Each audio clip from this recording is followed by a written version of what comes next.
was way overdue. I was like, okay, sorry. No, no, Sorry. I am sorry. I probably have a recording I haven't uploaded yet, but I think we're caught up. Good. I think we're just behind. Good. But that's okay.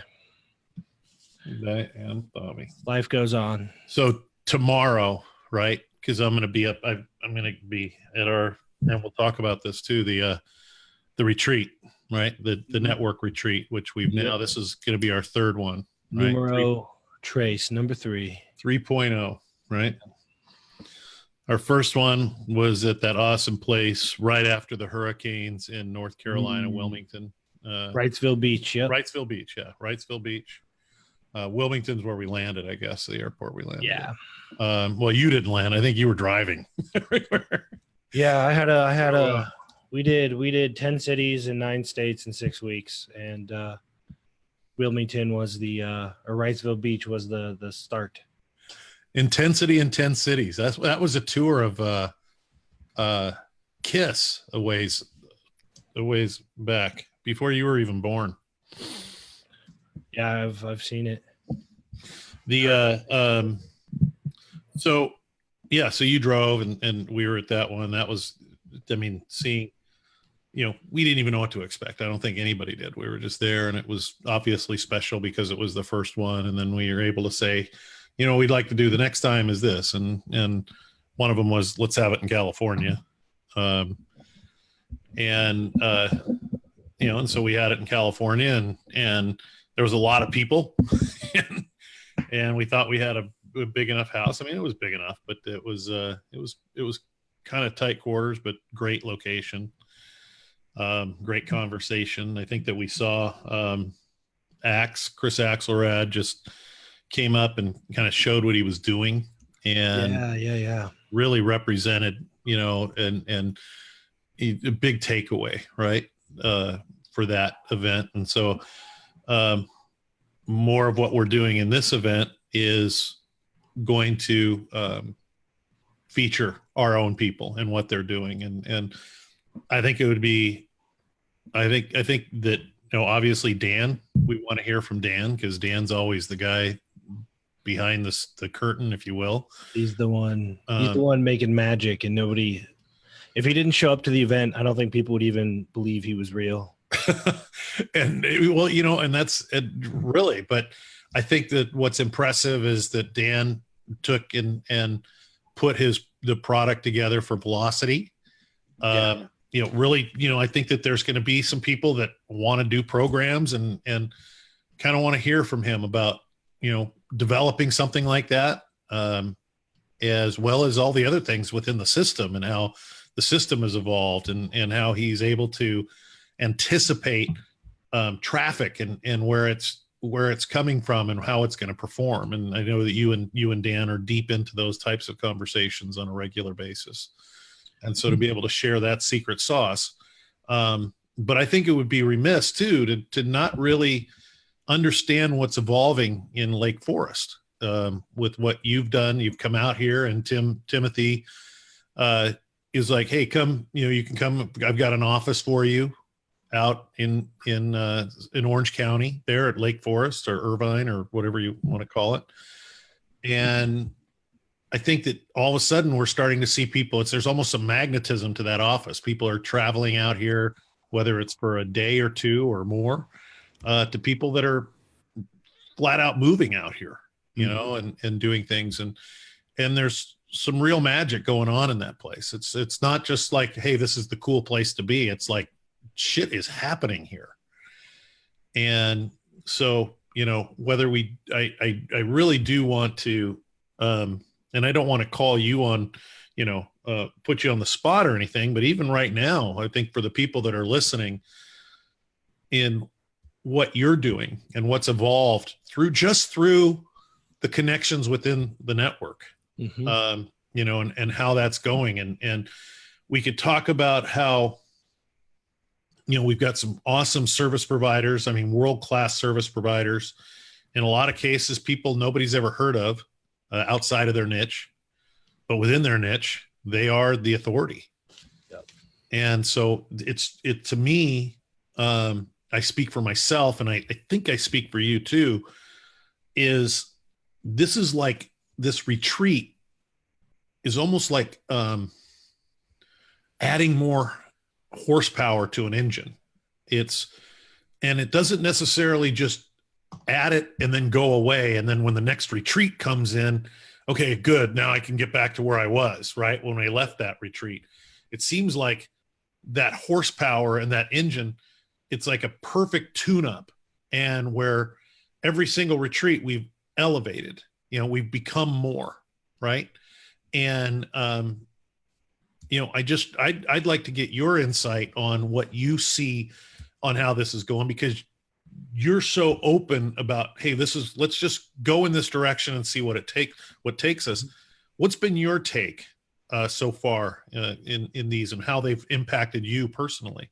Well, let me tell you something I heard recently. I actually read it, and I'm going to paraphrase it, so it's going to be paraphrased poorly. But the whole concept, is a chapter of a book said, curate better. Mm-hmm. I'm like, I'm going to read this because people always, you especially, you always talk about how I've been a curator. Mm-hmm. And it said, you think of a fine museum. They are not trying to pack as many paintings in there as possible, because then you become a fucking storage warehouse. Yeah. Right. So it's actually, you become this super valuable entity where everything inside of it is just like, it's something special because it's in this museum. And that's a result of curating, right? Like just curating better. And so that's been a focus for us from day one. And I've had people, I work closely now with like Frank Kern. We talk all the time, and mm-hmm. he's like, he looks at the numbers and he's like, sell the network, advertise for it. I just refuse to do it, because what I've never seen anything like what we've been doing. Right.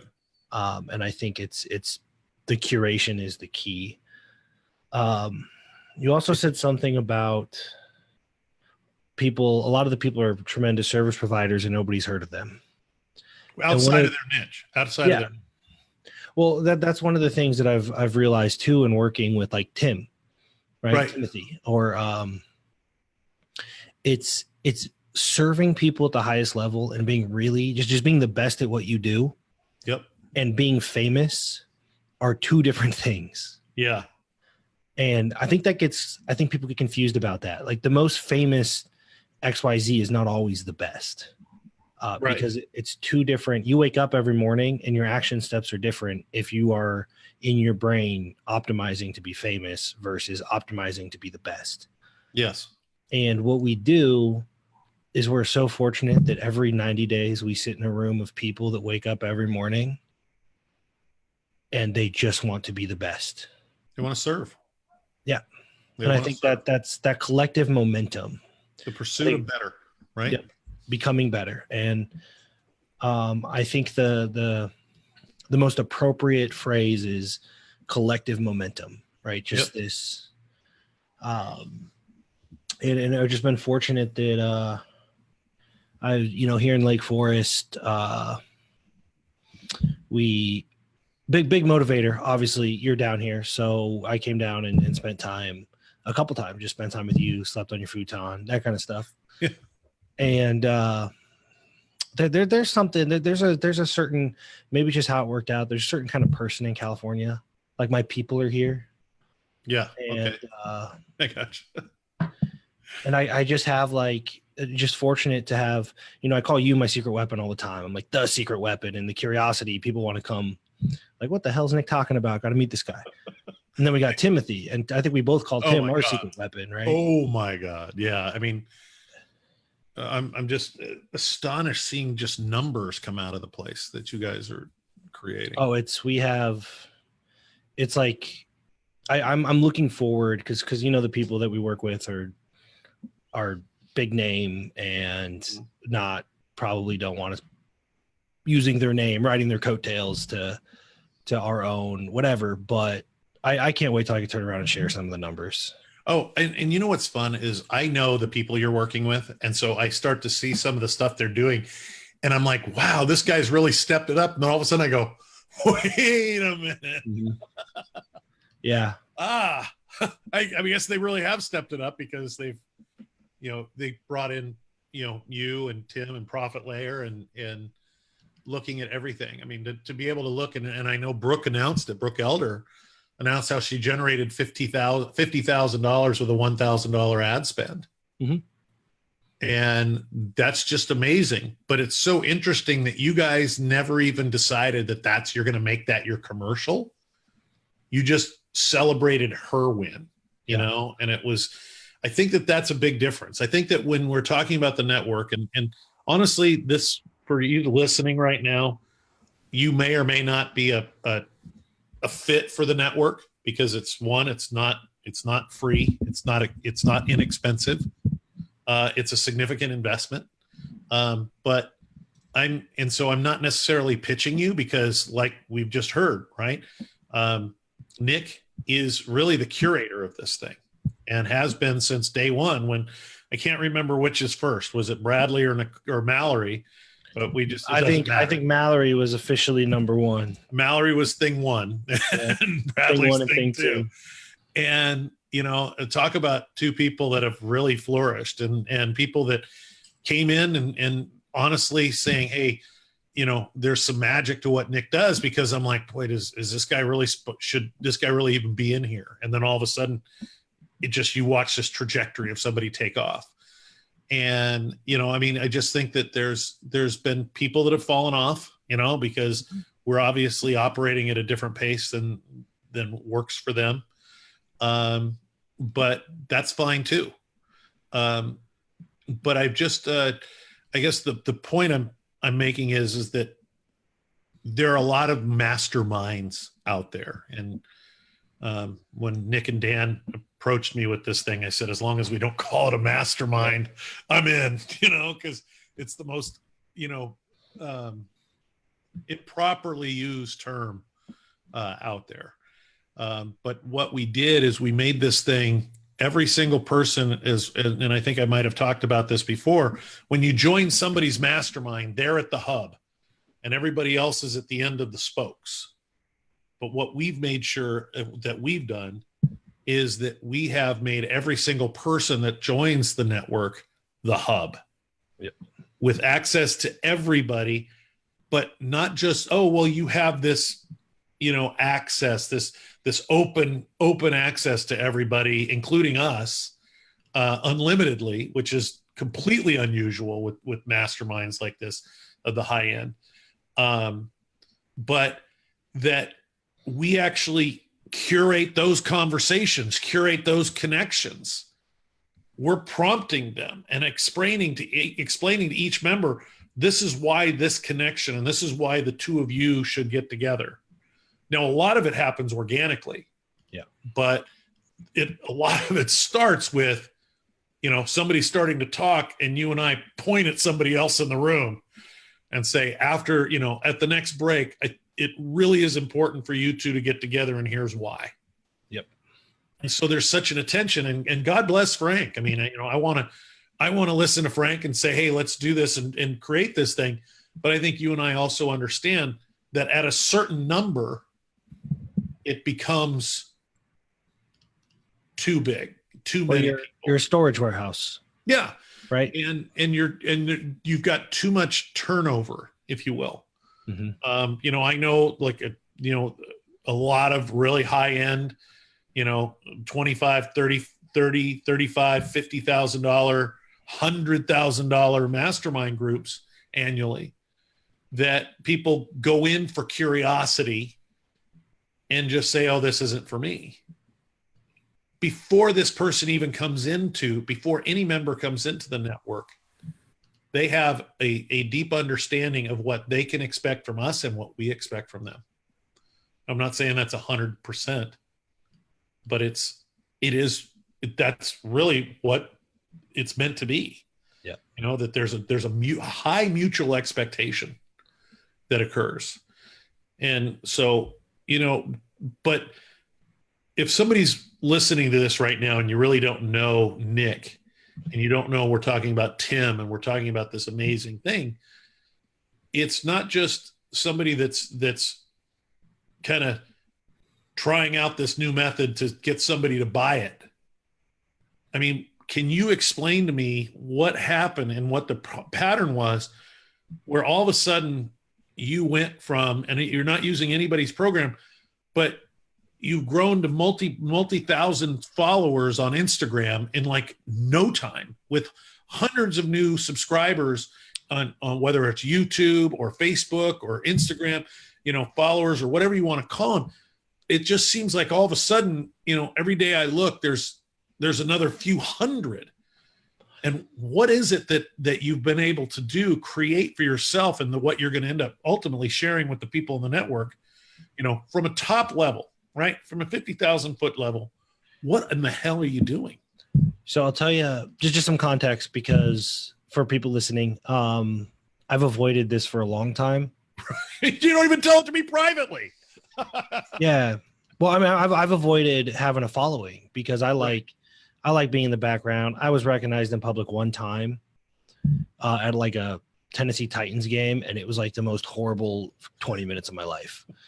But now I'm in a position where we have this network and these incredible service providers, and somebody like Mallory or Justin and Michelle with the Social Proof Club, or all of these phenomenal services. You got Dan Nicholson, right? Yep. And what I'm doing, I'm going to be honest with everybody. I'm selfishly, I want to solve my own problems.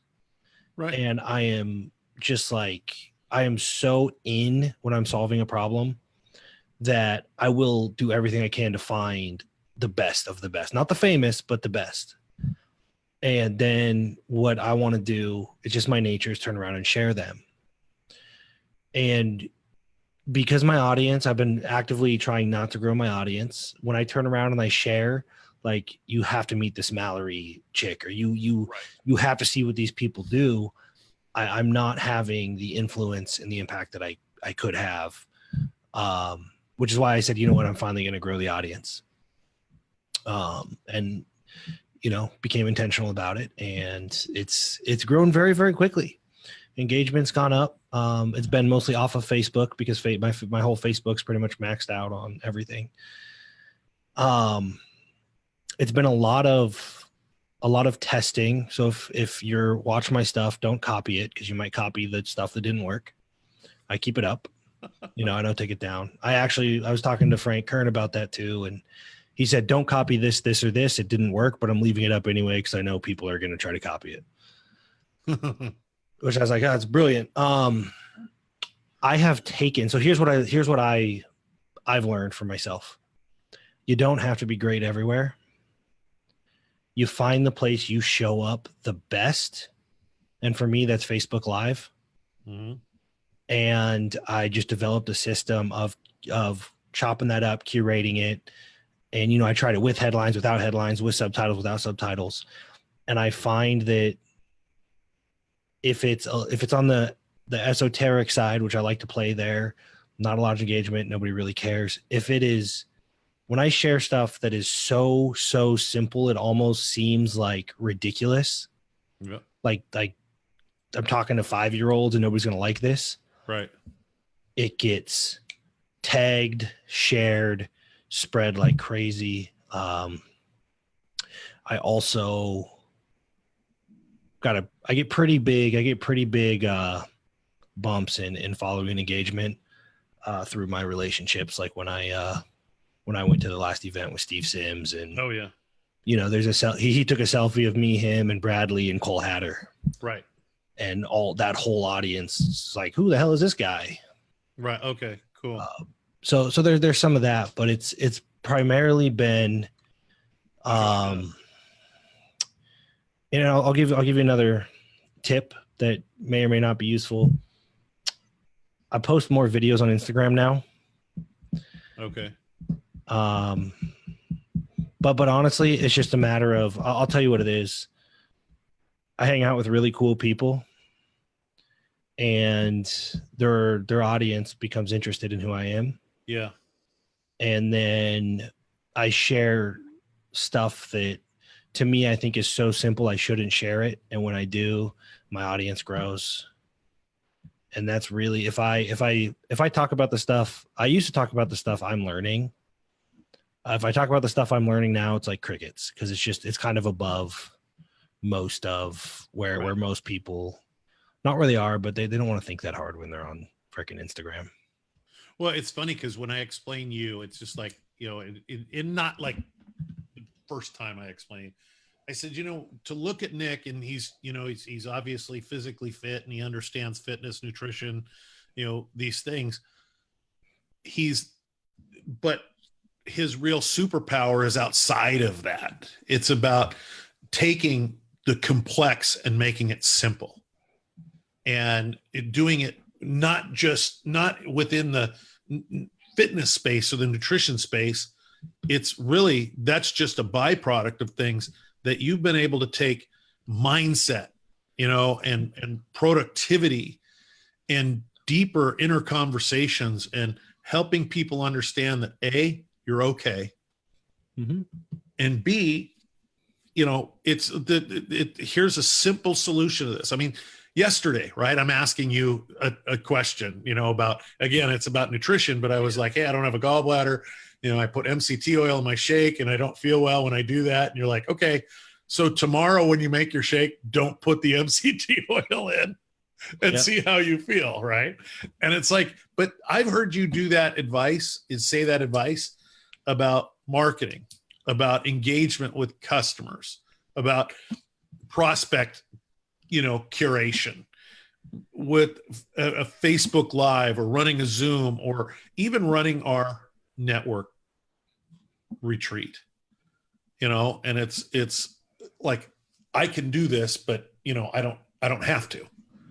And it's just the way it is. And it's a very clear and precise way of communicating that I think people come to you and say, you know what, I think that as your Facebook Lives, your Instagram videos, your YouTube, all that stuff, which, by the way, correct me if I'm wrong, they're all kind of the same platform that you then have a sequence of delivery and edit and we actually just, for anybody listening, so just to make you jealous, we actually just today, I found out that 2 people on staff here that have been on here the whole time have like backgrounds and degrees in audio and video. So we bought all the equipment to have a full studio in here, and we're going to crank it up. And knowing you, the equipment costs about $150. Yeah, $150. It was about, we're going to get backdrops, and we're actually moving a bunch of e-com stuff. So we have a whole room for video and audio. But the short answer is, I take a 7-minute video and it turns into about 40 pieces of content. And the focus. Let's hold on. Let me just repeat that. So you take a 7-minute video and you turn it into 40 pieces of content on how many different platforms? Facebook, Instagram, LinkedIn, YouTube. 4. Wow. A podcast as well, which we haven't launched, but all the audio is pulled out. Right. And I'll tell you, this is another thing. We have this habit of, and I just thought about this when I was thinking about our content process. We have this habit of like wanting to understand the world in terms of practical application, right? What do I need to eat in order to look this way? Or what do I need to do in order to have this life, right? And if we live there, we do pretty well. Like really, we trial and error, anecdotally, we do pretty well. What happens is when we start trying to explain why, right? So like when I drink MCT oil, my stomach hurts. In the world of practical application, just stop drinking it. Boom, we're doing fine. But when we start going, well, maybe it's because my gallbladder, maybe insulin sensitivity, or maybe right, that's where we really start tripping up. So the content that I'm making that is growing my audience, I'm just playing in the world of practical application. There you go. If you want this, stop doing this. Doesn't matter why. Because wanting this result is completely different than wanting to know why this happens. And so when I play in the world of practical application, my following grows. When I play in the world, the J. Abraham world of abstract theory, crickets. And that's just, so I might make a long video and our video editing people, they look for those bits of actionable advice, and that's what gets distributed. That's fantastic. That's fantastic. I remember back in the day when I was really working out a lot, and I really took a liking to the practical kinesiology, of how people were, holding their hand or where the position of their neck and as they were working out, and what was overextending and what was, giving them, taking the strain off of the muscle and things. Same thing, right? It's like, let me just tell you, put your arm this way and you're going to put more strain on your muscle throughout this exercise. Mm-hmm. You're doing the same thing with people when it comes to personal development, productivity, marketing, engagement. Let's not get so bottled up with why.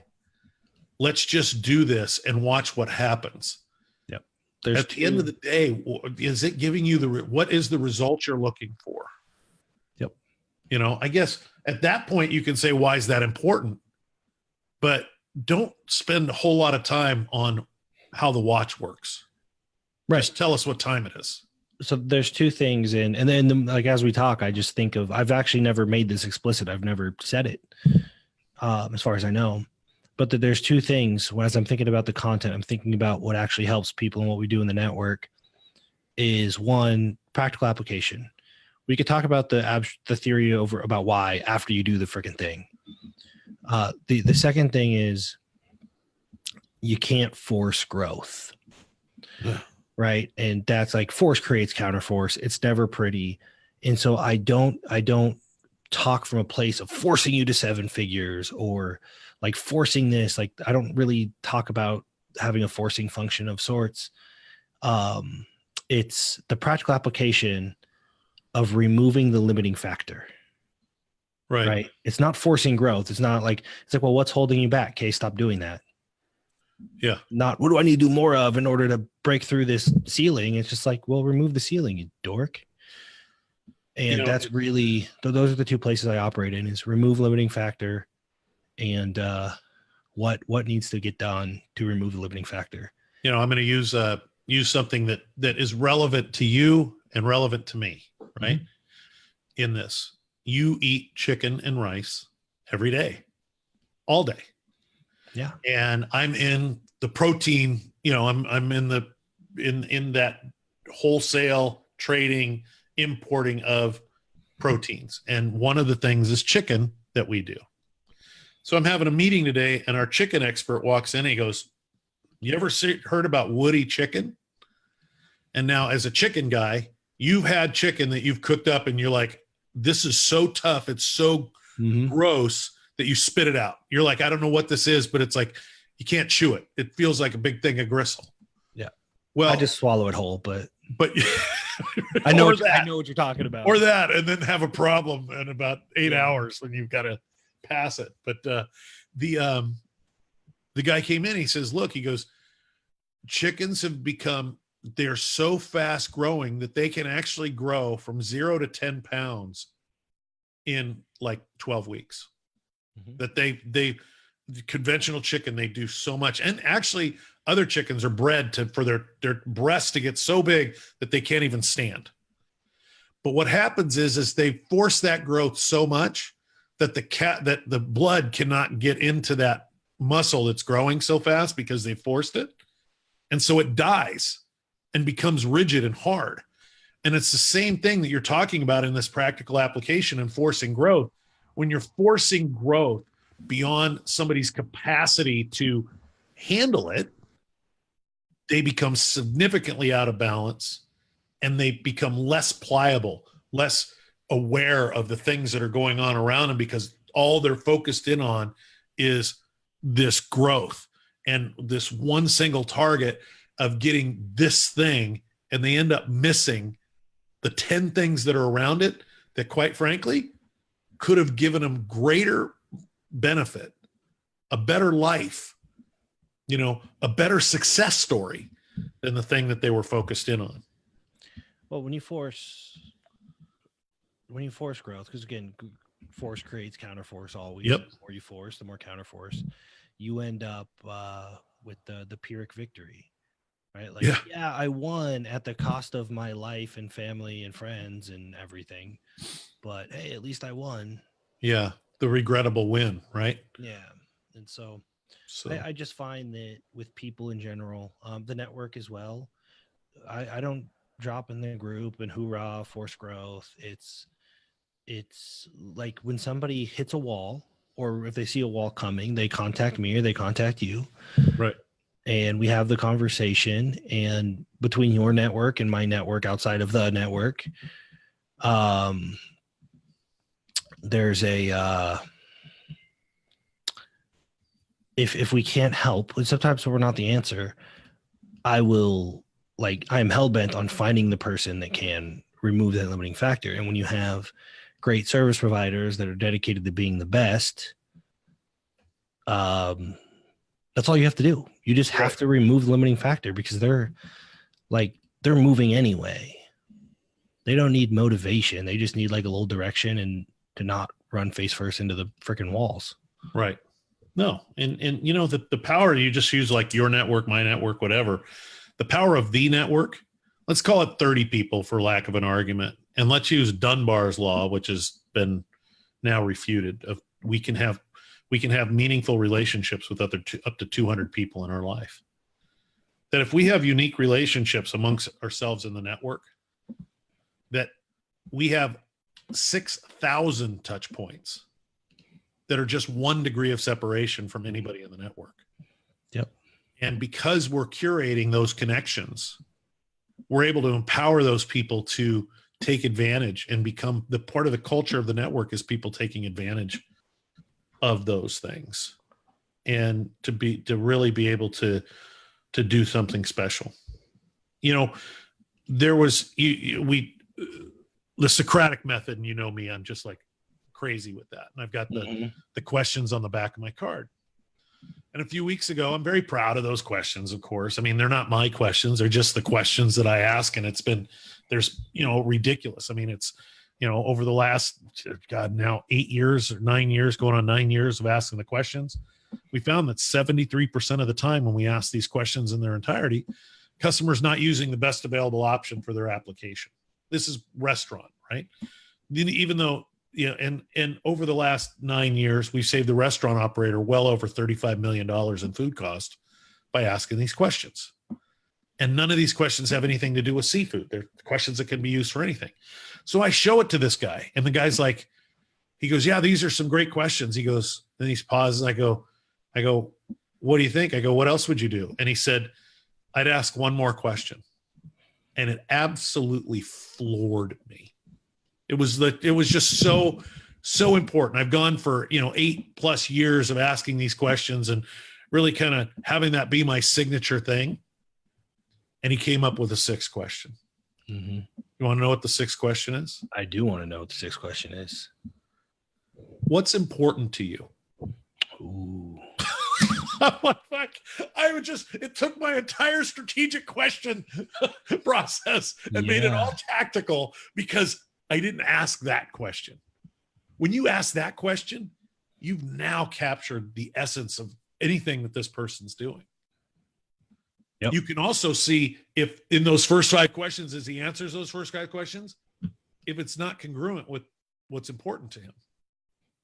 Because if everybody's spending their time in the first 5 questions, you know, trying to say, hey, what are you using now? You know, and what are you doing with what you're using now? And how often are you using this? And where did you get it? You know, and you know, what did you pay for it? And all these different things about trying to figure that out, the qualifying questions. But we don't ask what's important to him.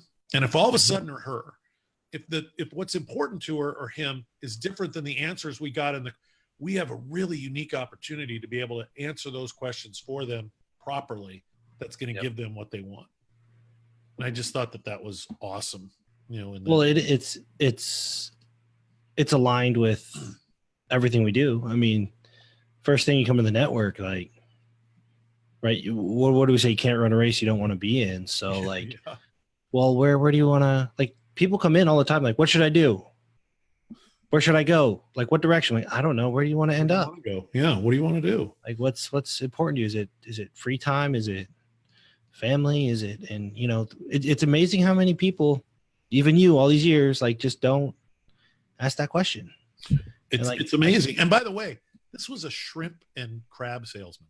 It wasn't a guy that I met at a Tony Robbins thing or at a Brennan Bouchard event or something like that, or a Jay Abraham seminar. This was a guy that was selling crab and shrimp to me. I bet. Did you buy it? Pardon? Did you buy it? Hell yeah, I bought it. Yeah. See, it works. I didn't even need it, and I bought it. Yeah, you bought double what we needed. I just wanted to bonus him for being such an introspective guy, right? Yeah, I love it. Well, listen, man. So anybody listening, I've never actually, I don't think I've ever actually made any kind of pitch on a podcast, but we're talking about environment. We're talking about removing limiting factors, and there's a link floating around out there that goes straight to my calendar. So not a salesperson, it goes straight to my calendar, and it is velocitycall.com. And if it is open, if you hit, there's like a little form you fill out to make sure that like you're not just guzzling to waste my time.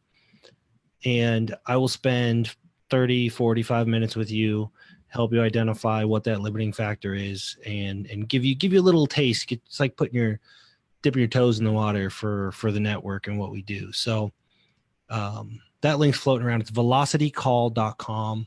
It goes to my calendar. If it's open, if there's time open, plug yourself in. There's not always time open there.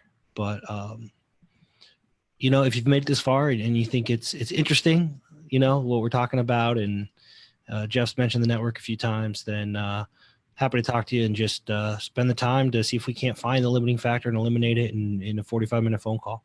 Yeah. And just see if we are a great fit together, because we're always looking for, it's not the money thing. It's actually finding somebody when I talk about Nic curating it, he curates the network based on what will make the network stronger. Mm-hmm. Will this connection make the network stronger? And how will he specifically help make it stronger? Yep. And I would encourage you, if you know somebody or you are in an obscure industry and you feel like, I'm not a digital marketer, this isn't for me, you could not be more wrong. Yeah. The more obscure the industry, the less quote unquote sexy, the longer it's been around, the better. We love all of our members come from different industries. We don't have any two people that do the same thing. And so I would implore you, if you have a freaking flower shop, a local flower shop or something, like, get on the phone. Let's talk. I love real business, and I love the people that feel like they don't belong in like an internet marketing mastermind. You probably fit right in with us.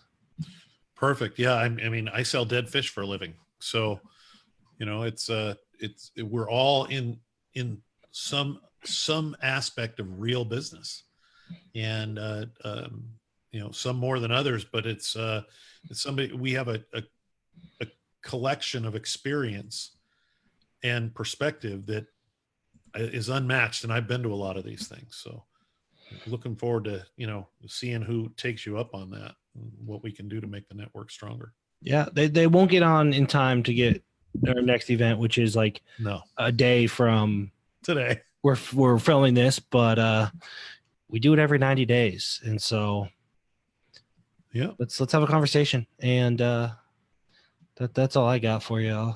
I'm good. That's good. So is the link, do we even know what the link is? velocitycall.com. There you go. velocitycall.com. So awesome. Gets you get there. I'll drop a link in the it'll be in the show description, all that, but it's pretty easy to remember. velocitycall.com.